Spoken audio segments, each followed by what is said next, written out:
ఎన్నికల ప్రచారంలో భాగంగా కాంగ్రెస్ అగ్రనేత రాహుల్ గాంధీ కాసేపట్లో తెలంగాణకు రాబోతున్నారు. కాంగ్రెస్ అభ్యర్థుల తరపున ఆయన ప్రచారం నిర్వహించబోతున్నారు. 2 చోట్ల జరిగే సభలకు హాజరు కాబోతున్నారు రాహుల్ గాంధీ. ముందుగా రాహుల్ గాంధీ నిర్మల్లో జరిగే కాంగ్రెస్ సభకు హాజరు కాబోతున్నారు. రాహుల్ గాంధీ ఇవాళ తొలుత నిర్మల్లో జరిగే కాంగ్రెస్ సభకు హాజరవుతారు.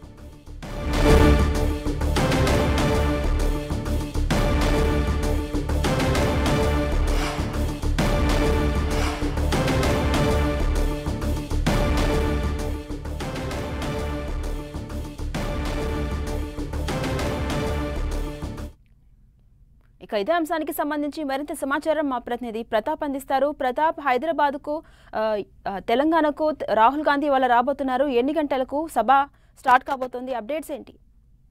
ఎస్ ఝాన్సీ, తెలంగాణ ఎన్నికలకు సంబంధించి చూసినట్లయితే కాంగ్రెస్ పార్టీ చాలా ప్రతిష్టాత్మకంగా తీసుకుందని చెప్పుకోవచ్చు. పార్లమెంట్ ఎన్నికల్లో మెజారిటీ సీట్లు గెలుపొందాలని చెప్పేసి చాలా టార్గెట్ కూడా పెట్టుకున్న పరిస్థితి. మొత్తం 17 స్థానాలకు గాను 14 స్థానాలు గెలవాలని చెప్పేసి ఇప్పటికే టార్గెట్ పెట్టుకున్న నేపథ్యంలో ఎన్నికల ప్రచారం కూడా కేవలం 5 రోజులు మాత్రం ఉండడంతో అగ్రనేతలు కూడా అంతా రంగంలోకి దిగారని చెప్పుకోవచ్చు. ముఖ్యంగా ఈరోజు రాహుల్ గాంధీ కూడా ఎన్నికల ప్రచారానికి తెలంగాణకు రాబోతున్నారు. నిర్మల్లో ఆదిలాబాద్ పార్లమెంట్కి సంబంధించి నిర్మల్లో ప్రచారం చేయబోతున్నారు.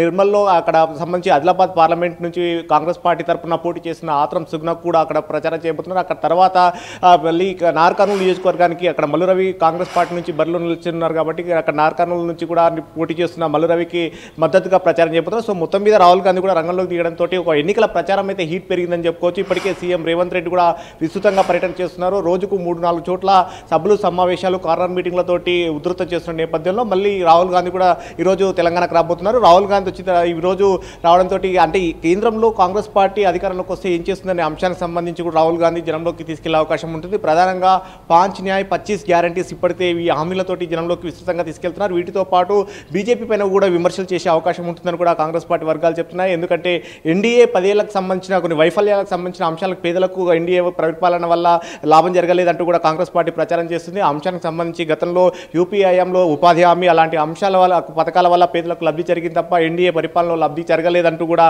రాహుల్ గాంధీ విమర్శలు చేస్తున్నారు. వీటితో పాటు ఈసారి కనుక కేంద్రంలో బీజేపీ కనుక ప్రభుత్వం వస్తే కనుక రిజర్వేషన్లు రద్దు చేస్తుందనే అంశాన్ని బలంగా కాంగ్రెస్ పార్టీ విస్తృతంగా జనంలోకి తీసుకెళ్తుంది. ఇప్పటికే రేవంత్ రెడ్డి కూడా ఈ అంశానికి సంబంధించి ప్రతి చోట కూడా పదే ఇదే అంశాన్ని కూడా చెప్తున్న నేపథ్యంలో రాహుల్ గాంధీ కూడా తెలంగాణకు వస్తున్నారు. రాహుల్ గాంధీ కూడా ఇదే అంశాన్ని కూడా జనంలోకి తీసుకెళ్లే అవకాశం ఉందని కూడా చెప్తున్నారు. వీటితో పాటు కాంగ్రెస్ పార్టీ కనుక ఈసారి కేంద్రంలో వస్తే కనుక తెలంగాణకు ఏం చేస్తుందనే అంశాన్ని కూడా ప్రధానంగా చెప్పే అవకాశం ఉంది. ఈ 10 ఏళ్ల కాలంలో కూడా విభజన హామీలు ఏవైతే చెప్పిందో ఆ విభజన హామీలు ఏవి కూడా నెరవేరలేదు. ముఖ్యంగా ఐటీఐఆర్ కానీ, రైల్వే కోచ్ ఫ్యాక్టరీ, కాజిపేటకు సంబంధించిన కోచ్ ఫ్యాక్టరీ కానీ, బయ్యారం ఉక్కు పరిశ్రమ, వీటితో పాటు ఆ పోలవరం ముంపుకు సంబంధించి 7 మండలాలు ఏపీలో కలిపారు కాబట్టి వాటికి సంబంధించి భద్రాచలం రాములవారికి సంబంధించిన టెంపుల్ని అభివృద్ధి చేయాలంటే కనుక 5 గ్రామాలు చాలా కీలకం కాబట్టి 5 గ్రామాలు ముంపు గురి కానీ 5 గ్రామాలు తిరిగి మళ్ళీ తెలంగాణలో కలుపుతామనే అంశాన్ని కూడా మళ్ళీ వివరించే అవకాశం ఉందని కూడా చెప్తున్నారు. సో మొత్తం మీద ఈ అంశాలకు సంబంధించి వీటితో పాటు కేంద్ర విద్యా సంస్థలు చాలా కీలకం కాబట్టి గత 10 ఏళ్ల కాలంలో కేంద్ర విద్యా సంస్థలు తెలంగాణకు ఎక్కడ అమలు చేయలేదు, పెద్దగా రాలేదు కాబట్టి ఖచ్చితంగా కాంగ్రెస్ పార్టీ కనుక అధికారంలోకి వస్తే కేంద్ర విద్యా సంస్థలతో పాటు ప్రతి మండలానికి ఒక ఇంటర్నేషనల్ స్కూల్ కూడా ఏర్పాటు చేస్తామని చెప్పారు కాబట్టి వీటిని కూడా జనంలోకి విస్తృతంగా తీసుకెళ్లే అవకాశం ఉంది. సో మరి కాసేపట్లో రాహుల్ గాంధీ నిర్మల్కు రాబోతున్నారు. నిర్మల్తో పాటు అదేవిధంగా నాగర్ కర్నూలులోని అలంపూర్ వద్ద కూడా ఈ సభకు హాజరు కాబోతున్నారు. ఇక్కడ మొత్తం మీద కాంగ్రెస్ పార్టీ అధికారంలోకి వస్తే ఏం చేస్తున్న అంశాన్ని విస్తృతంగా తీసుకెళ్లే అవకాశం ఉంది. వీటితో పాటు నెక్స్ట్ విడతగా మరోసారి కూడా ఈ నెల 9 కూడా రాహుల్ గాంధీ మరోసారి తెలంగాణకు రాబోతున్నారు. ఝాన్సీ రాణి. Right, thank you Pratap.